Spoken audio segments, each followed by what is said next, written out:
I guess now I know why Mom didn't like me playing with the music box.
Mom said the basement was off limits, unless I wanted another tetanus shot.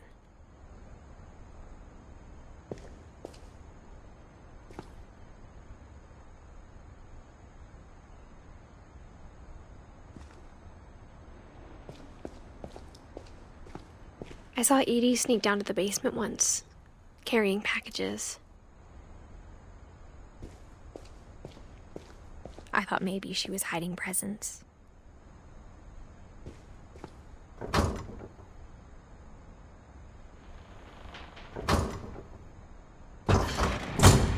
It turned out she was hiding a lot more than that.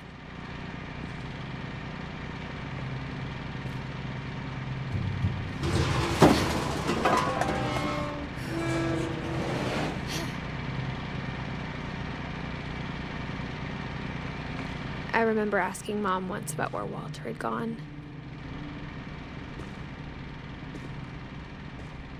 She said after Barbara died, he got as far away as he could.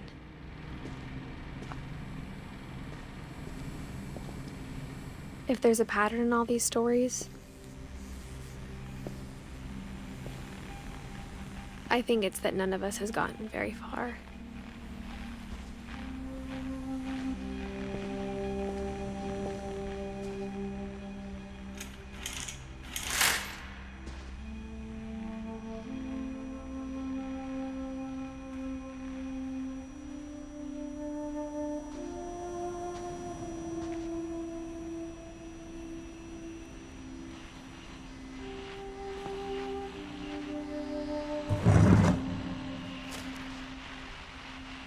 Goodbye, everyone. I can't believe I've been down here for 30 years. On that first day, after the shaking started, I didn't think I'd survive a week.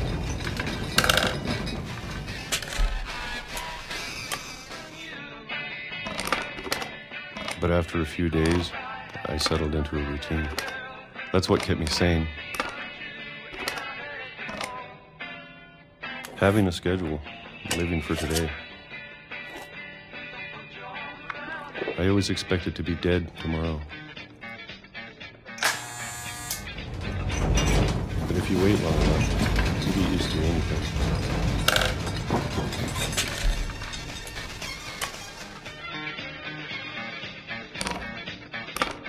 Even a monster on the other side of the door starts to feel normal. Almost friendly.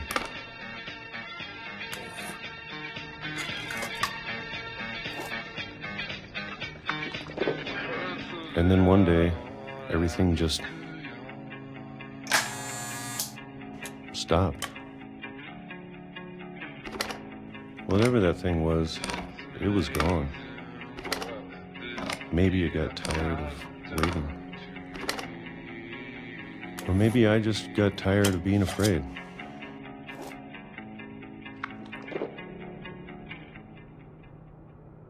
It's been a week now, the longest in 30 years. I'm done waiting. I have to leave while I still can.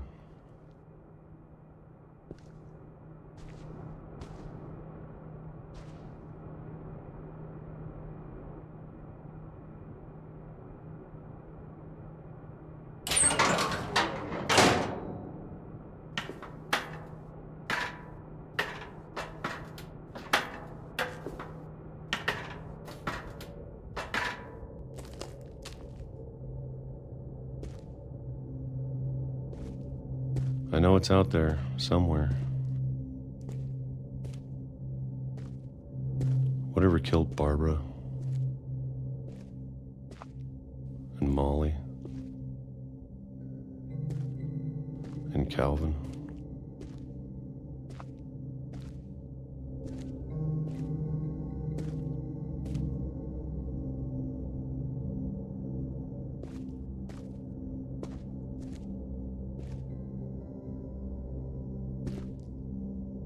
Maybe this is all a mistake. But I need to stop living the same day, even if it kills me.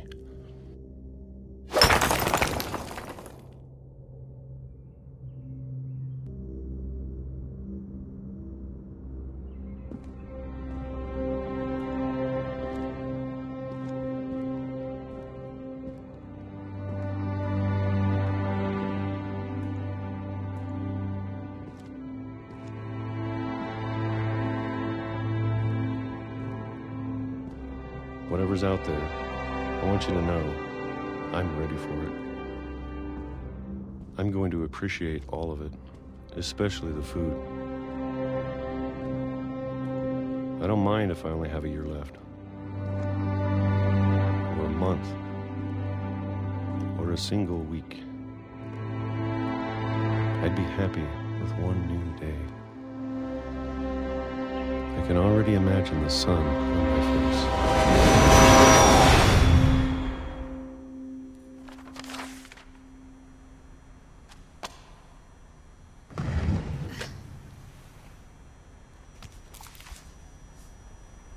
Walter died when I was 6. I can't believe my mom never told me he was down here.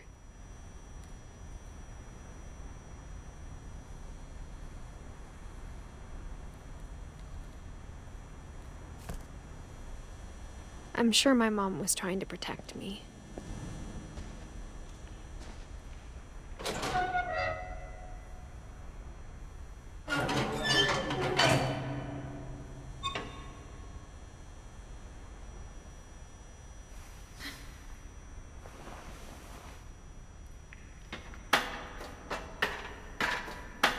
Maybe she was afraid I'd end up like Walter. But if she never told me about an uncle under the house, I can only imagine what else she was hiding. I don't want to make the same mistakes she made. Trying to bury something that's still alive.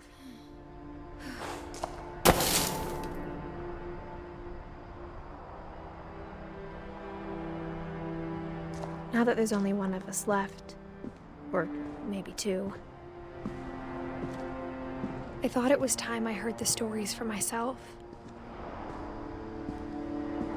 and found out what happened to everyone else. But now I'm worried the stories themselves might be the problem.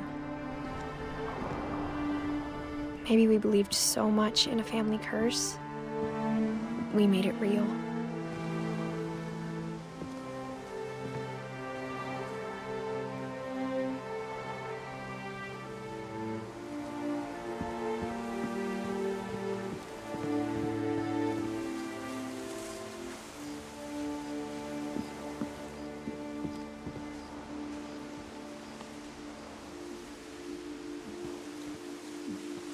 I don't know if I should even be writing this.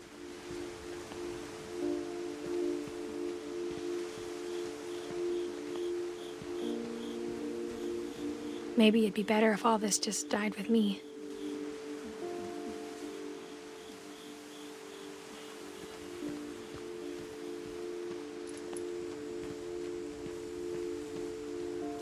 But I thought you should know about your family.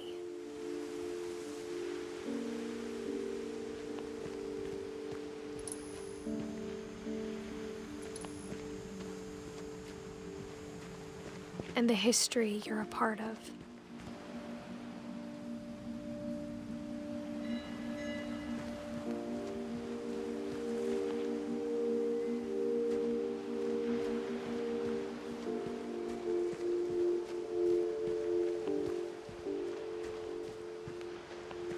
Though to be honest, I feel as lost as you probably do right now.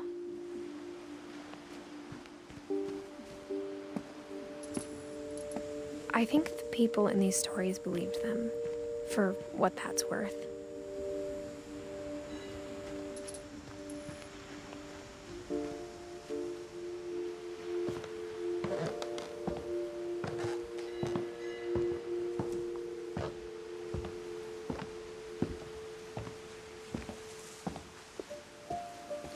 And when you look at the house, that history of imagination and stubbornness and madness,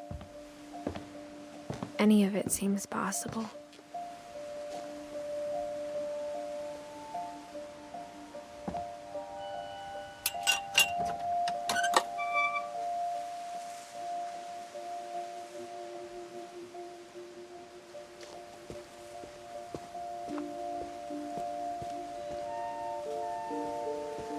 I think we've been surrounded by death for so long, we've just gotten used to it. What kind of family finishes building a cemetery before starting the house?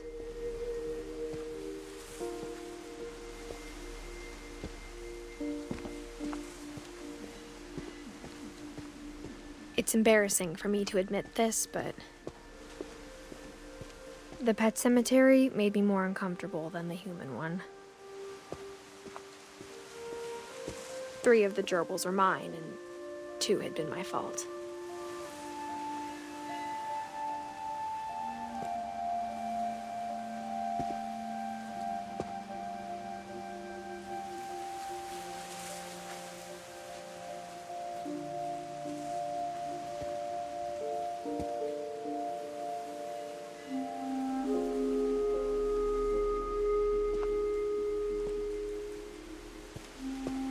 Sven built the house, but it was Edie who designed the cemetery.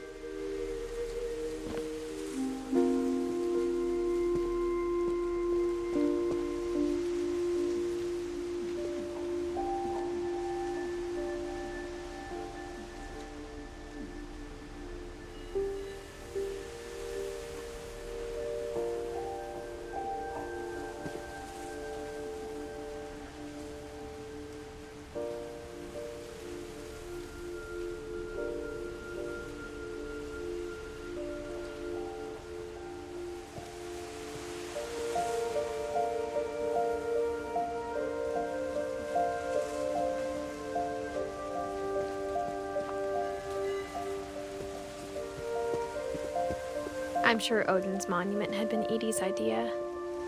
My mom was always trying to move on, but for Edie, the past never went away.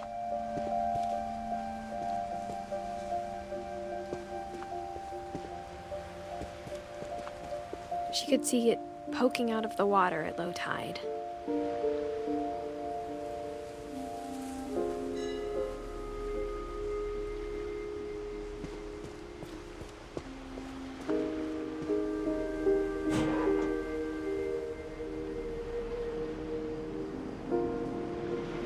Edie said she dreamed about the old house every night.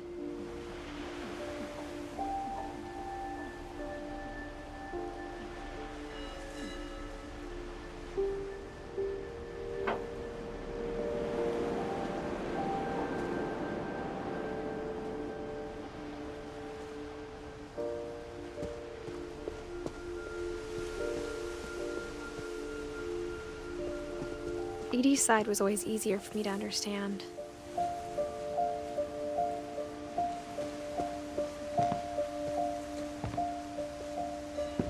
But the older I get, the more I can see where my mom was coming from. Her dad had been pretty strict, but it wasn't enough to save her brothers. She was just trying to do better.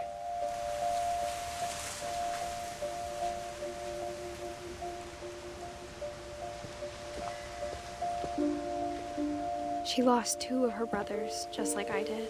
I get why she tried so hard to protect us.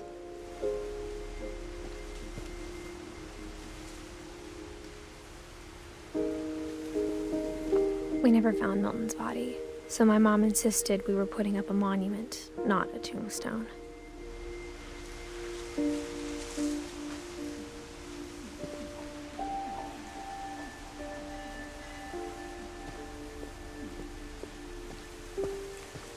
There's so many things I wish I could ask my mom now. Part of me thinks this is what she wanted all along. For me to come back someday and find everything out for myself.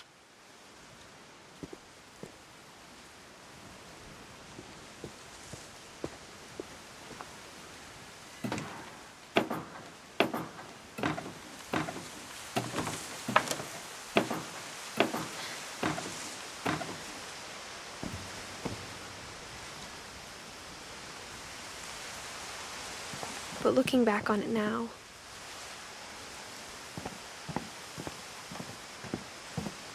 if she told me there was going to be so much climbing,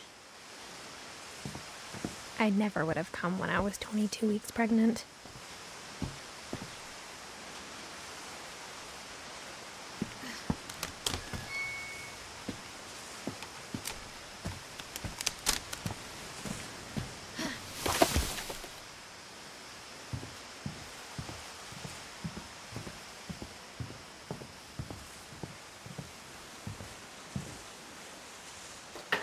I never met Grandpa Sam, but I think he and my mom had a lot in common.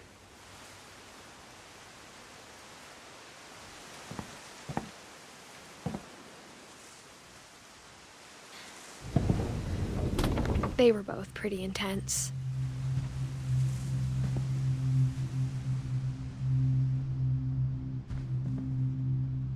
Sam spent his life shooting photos, but Mom said he got nervous being in front of the camera.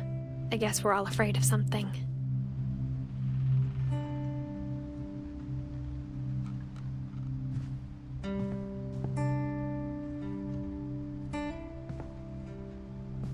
Instead of hiding from death, Sam seemed to go out of his way to meet it.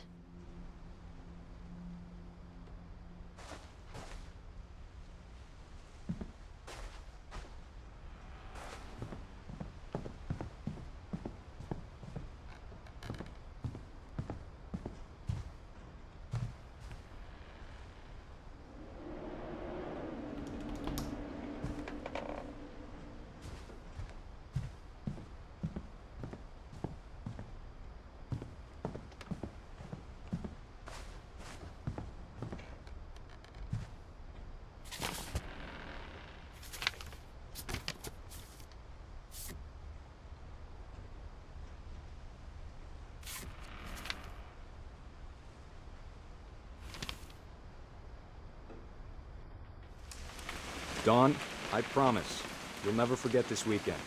Yes, sir. These memories are gonna last a lifetime. Mm-hmm. Am I gonna have to shoot anything? It's a hunting trip, Dawn. Shooting is strongly encouraged. What? Perfect. It's gonna rain the whole weekend, isn't it? We'll never forget this weekend, Dad. That's the spirit.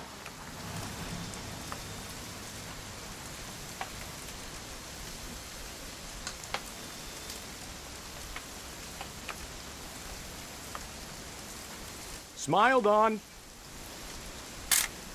Okay, got it. I'm gonna take some pictures, okay? Just be careful. That camera's older than you are.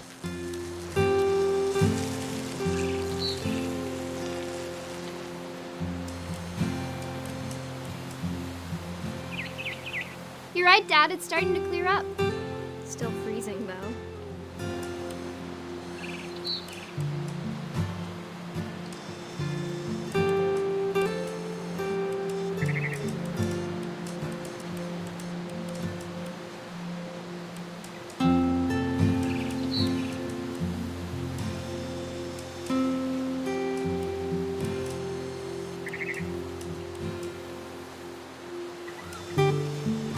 Should not have drunk all that coffee.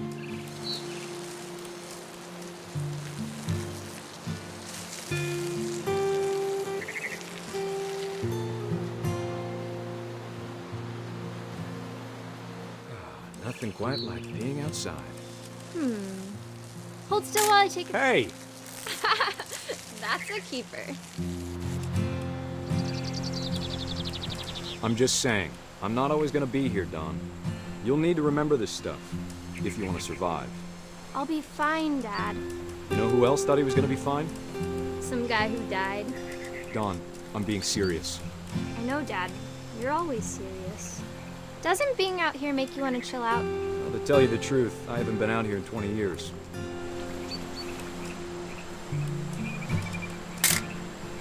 Don, don't you think you could find something more interesting to photograph?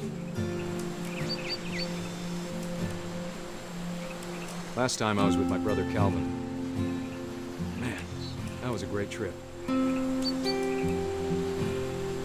Your grandpa Sven taught us how to fish, how to build a fire. Dad! Good eyes, Don.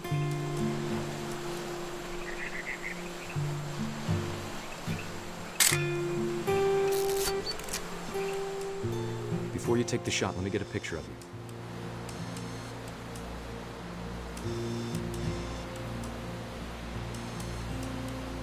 Dad, I... Just breathe. Turn off your imagination. Focus on your target.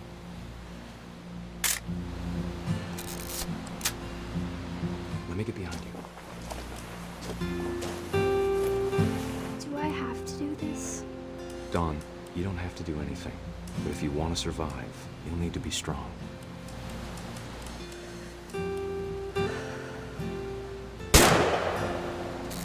Great shot, Don!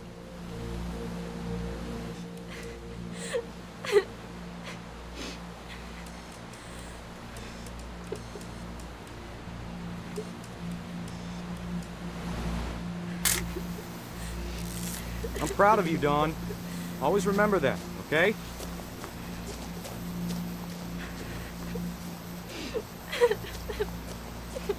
Dad, it's twitching. I think That's it's totally so... normal, Don. Just focus on the camera. Try not to think about— Dad!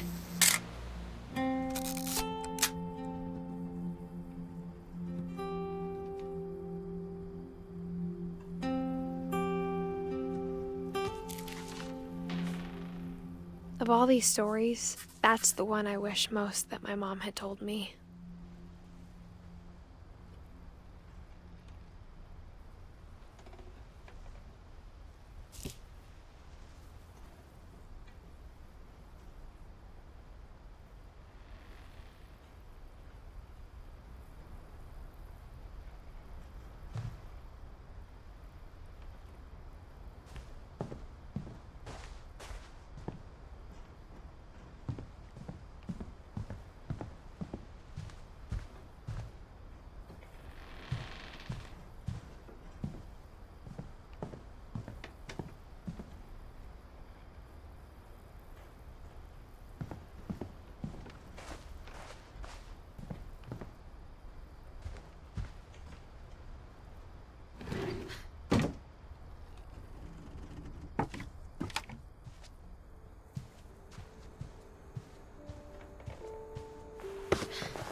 After Sam died, my mom and Edie got really close.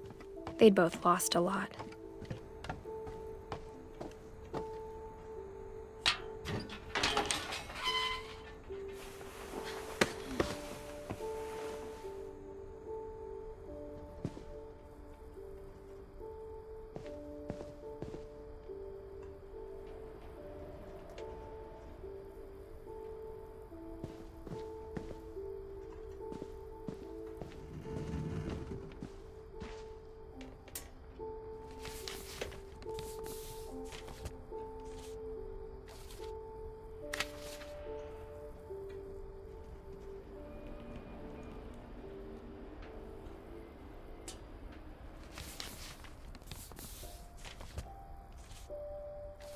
Dear Kay, do you remember the way Gregory used to laugh when he thought he was alone?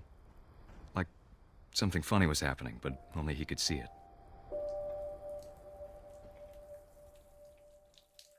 I think he saw things the rest of us don't.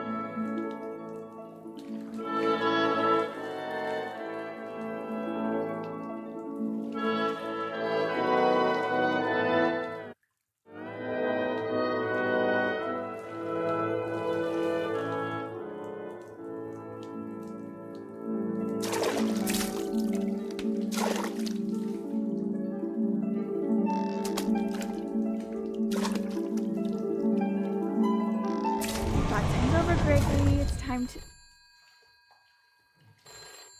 Hold on, sweetie. Hello? Sam, I told you I don't want to talk right now.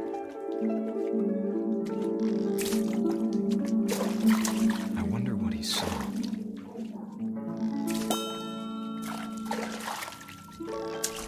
What his world was like.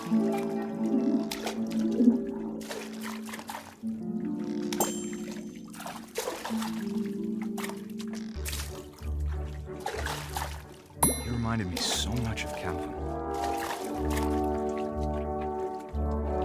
Lost in his imagination. Whatever it was he saw.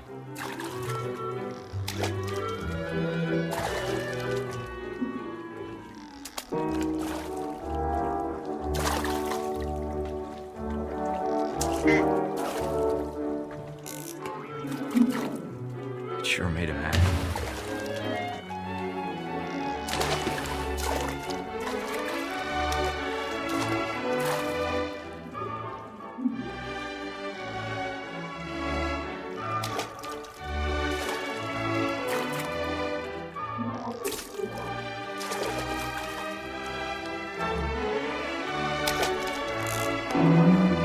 I know how silly it sounds. But I worried about a baby being too happy.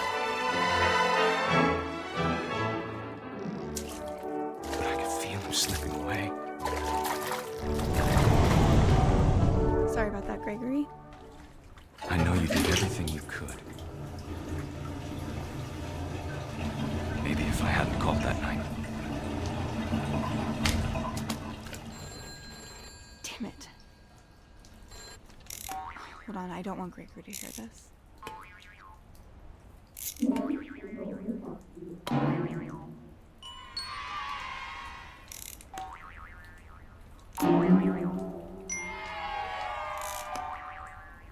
I wish he could have told us about the world he saw.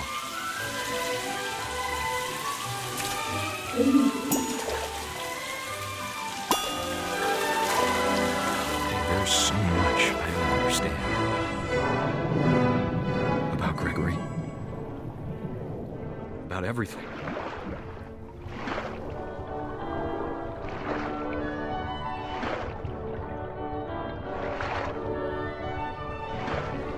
But I know what happened wasn't your fault.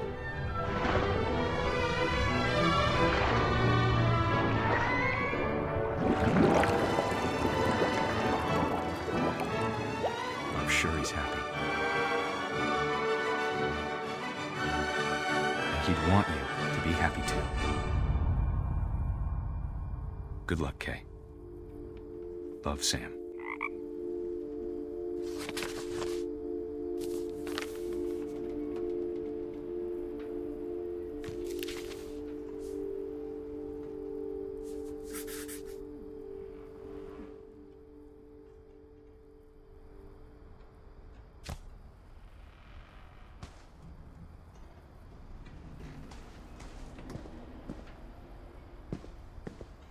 I can't imagine my mom ever writing poetry, and yet...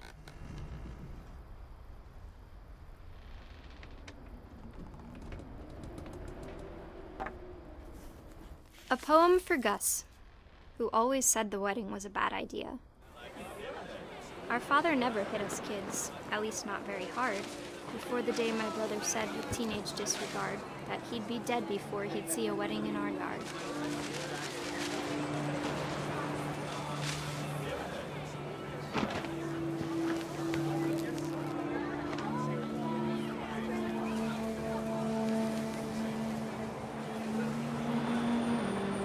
My father made him come, of course, but Gus stood far apart, just flew his kite and bottled up the storm inside his heart.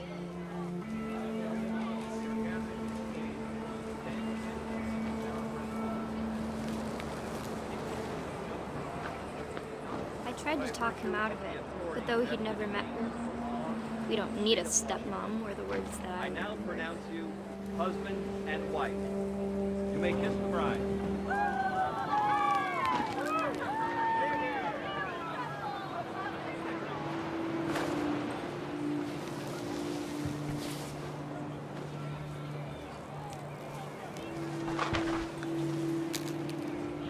time for photos came, Dad ordered him to come here. But Gus declined, and as a sign held up his middle finger.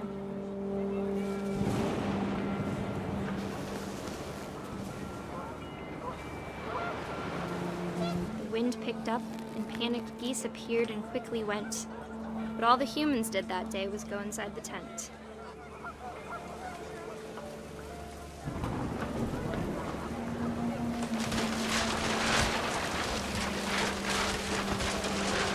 The rain came down in buckets then, but no one seemed afraid that nature might destroy the tent our dad had crudely made.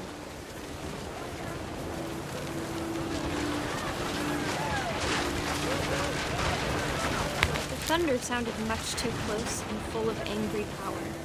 But all my father said to this was, "Make the music louder."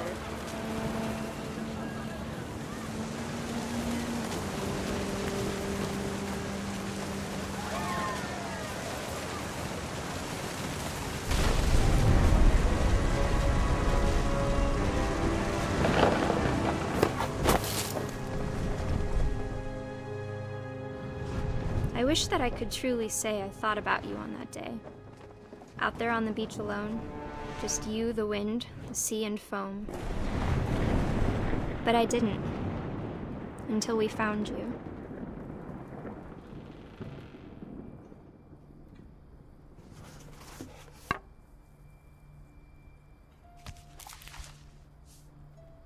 She never talked about him, but Mom told me once if I was a boy, they were going to name me Gus.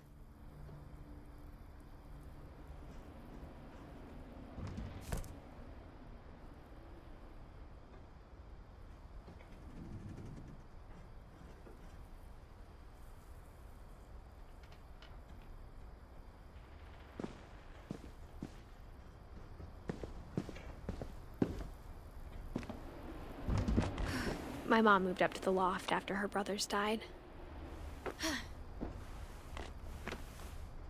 At the time, it was as far away as she could get.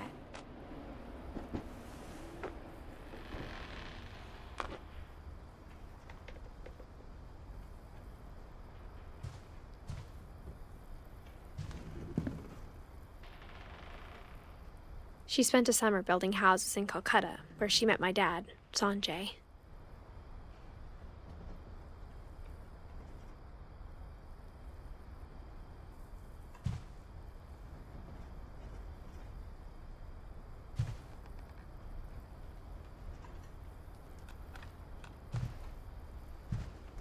Religion was another thing my mom never talked about, but I think it helped her a lot after her dad died.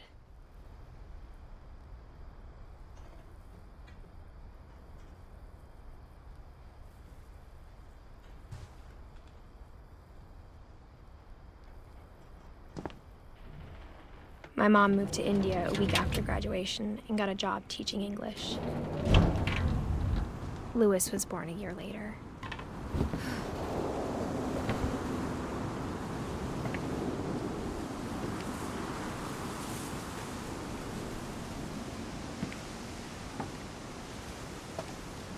When my dad died, I don't think Mom knew where else to go.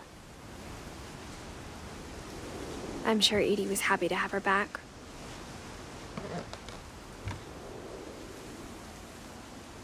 And to see kids in the house again.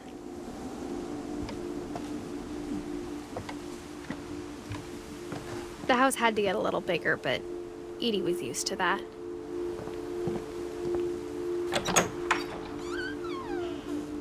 And for a while, things were good.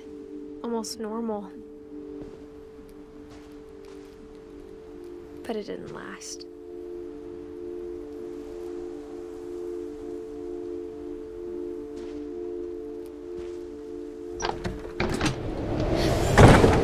The beginning of the end was Milton's 10th birthday, when Edie gave him a castle.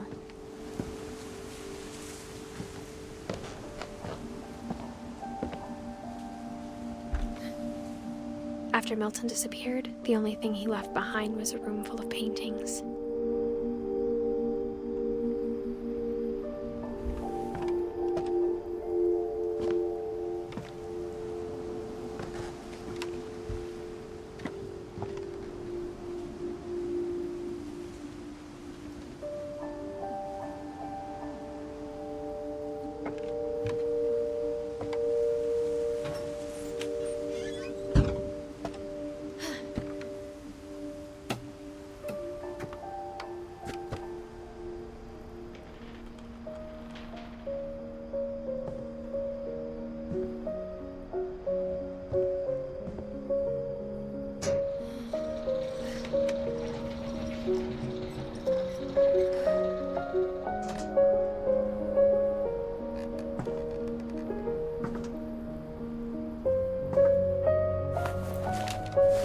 Milton Finch in The Magic Paintbrush.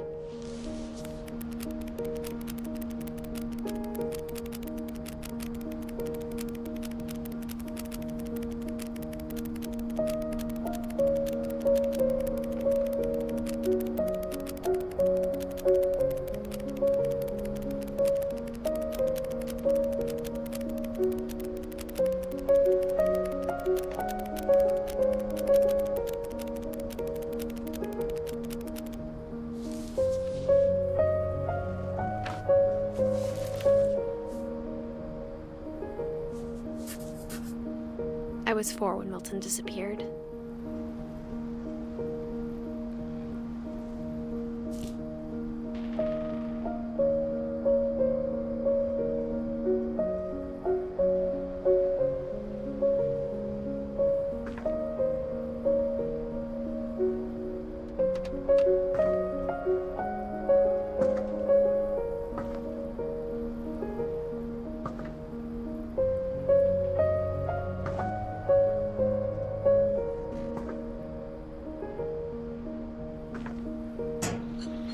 Mom spent months searching for my brother.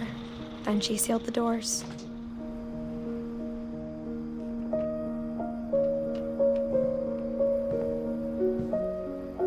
Whatever Milton had found in the house, Mom didn't want it getting out.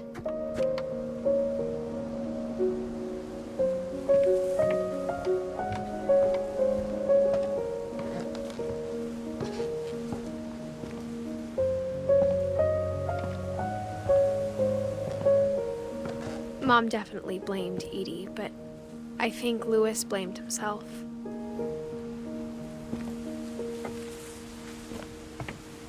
After he graduated, he just spent more and more time in his room, until Mom got him a job at the cannery.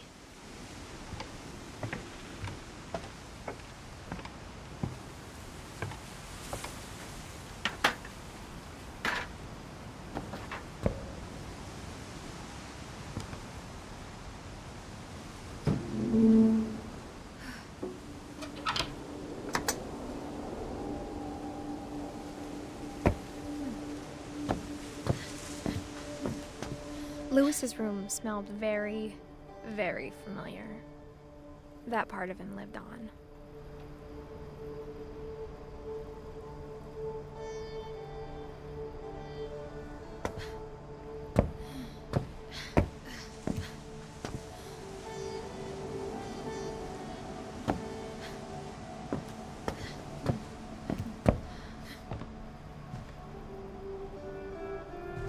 Louis and I spent a lot of time playing games together, but he was surprisingly bad at them.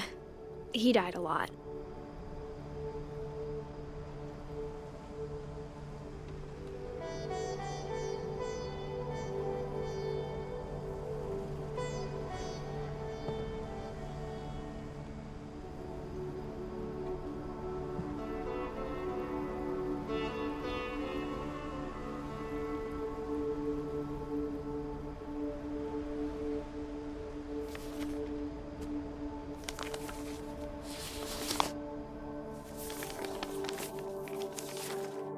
Dear Mrs. Finch, as Louis's psychiatrist, I can understand your desire for an explanation. As I see it, the trouble began in January, shortly after we convinced your son to seek treatment for substance abuse. Newly sober, I believe Louis first noticed the monotony of his daily life.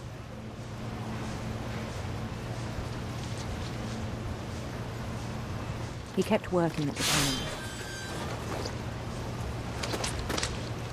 but he withdrew part of himself. In our sessions, I saw the same behavior. His mind began to wander.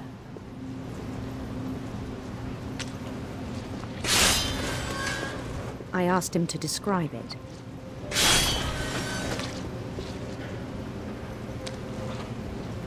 He said he started small.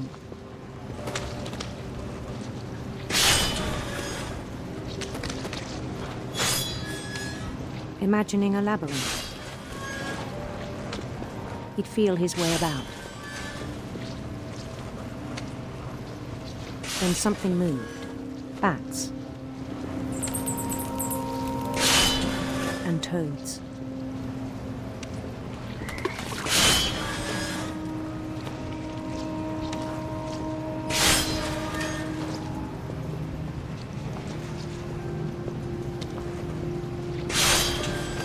And things that have not names.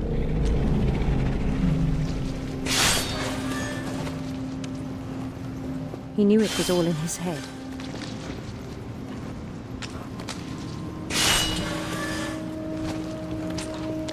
But he took it very seriously. I had hoped he'd find himself.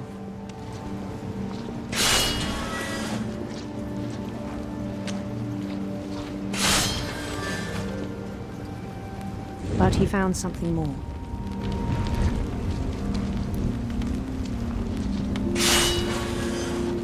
I worried about him then. Daydreaming at the cannery.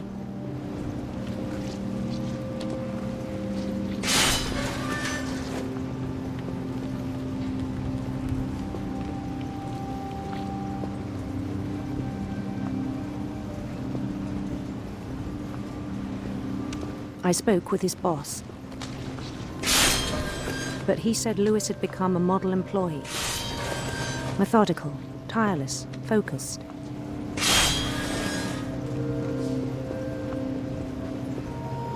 Like a whole new Lewis. So I let him go on.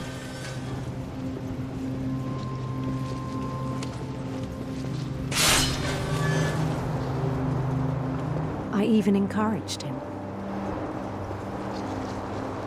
It seemed very promising at first. He told me he'd made a new friend.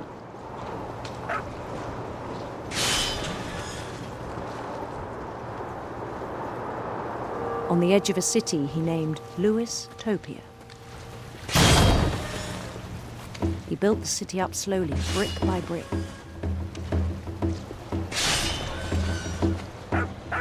Then he made musicians.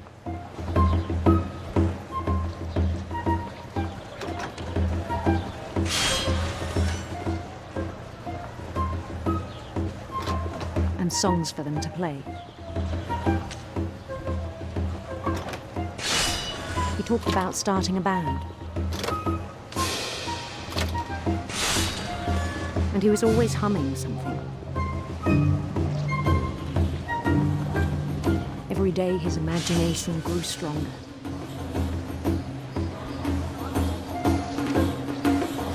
He no longer spoke at the cannery. But his chopping was as reliable as ever. Then one day it struck him that all the cheering crowds, even the stones under his feet, were all in his imagination. So he could do whatever he wished.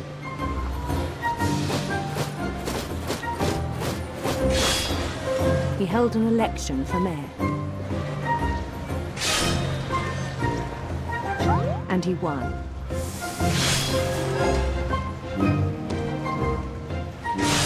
They begged him to stay, but his mind was already wandering. It became a game for him.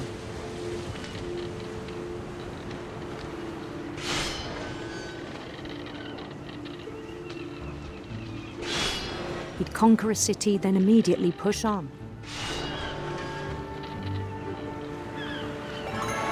New Louisville.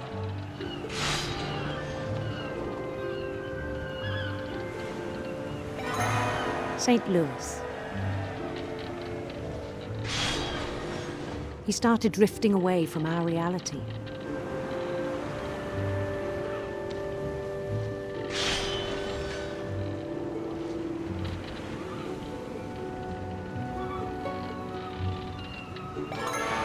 Minneapolis, until one day he forgot to go home from the cannery. Even as his mother pleaded with him, part of Lewis kept sailing on.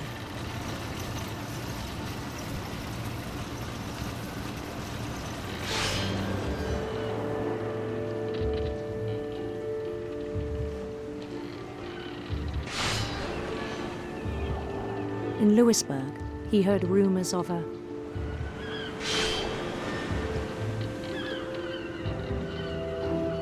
handsome queen.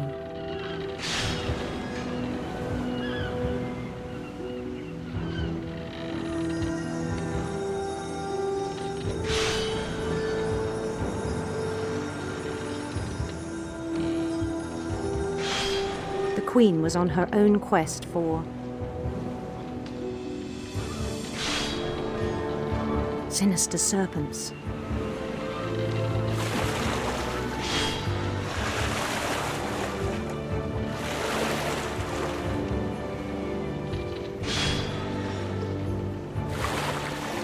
He followed the sound of her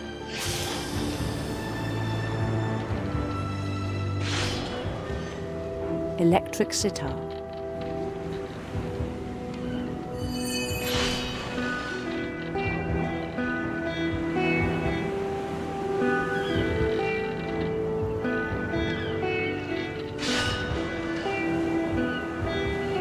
His chase led him to a golden palace east of the sun and west of the moon.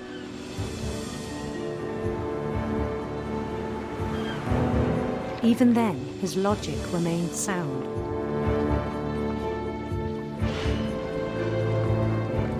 He knew the world was all in his imagination.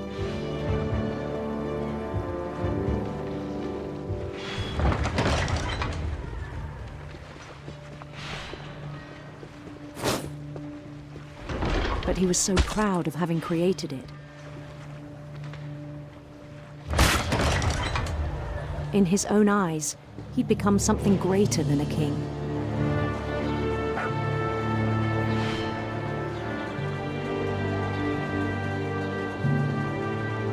For someone who'd never known success in the real world, I think it was overwhelming. And then it struck him that the real Louis was not the one chopping salmon, but the one climbing the steps of a golden palace.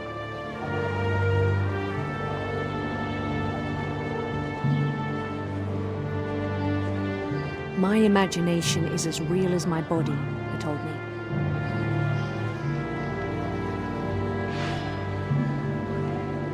It was hard to argue with him.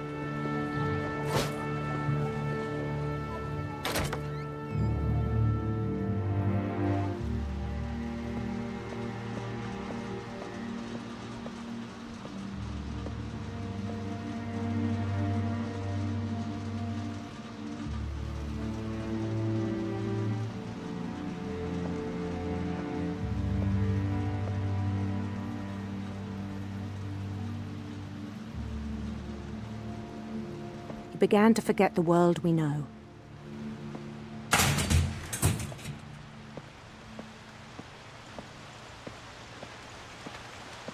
I think it pained him to remember Louis, the cannery worker.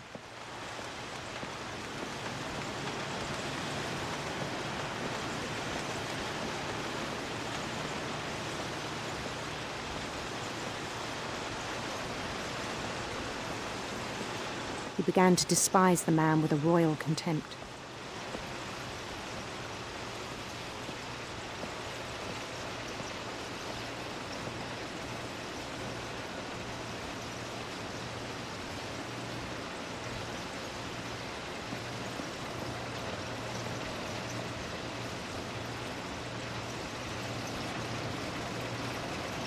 I still thought I could save him. Even after he said he was being crowned king over all the lands of wonder.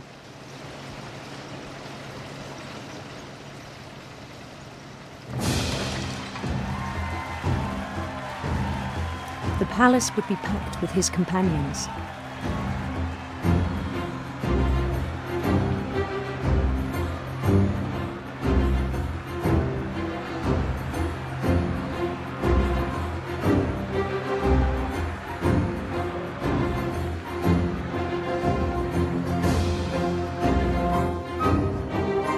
Including the wise Calico who had insisted on advising him.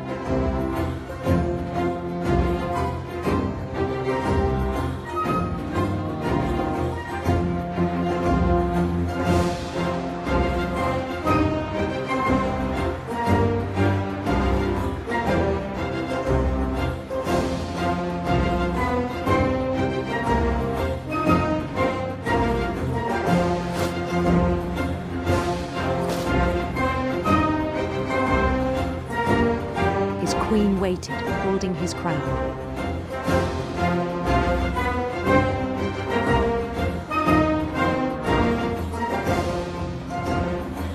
There was only one thing left to do.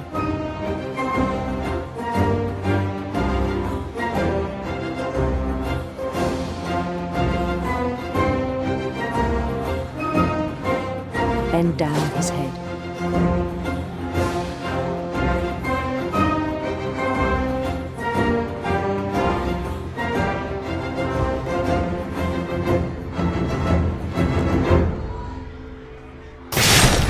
And the rest I think you know.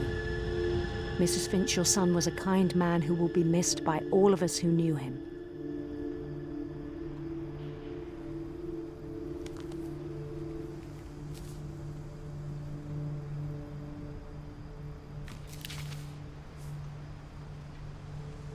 My brother was really cool. I wish you could have met him.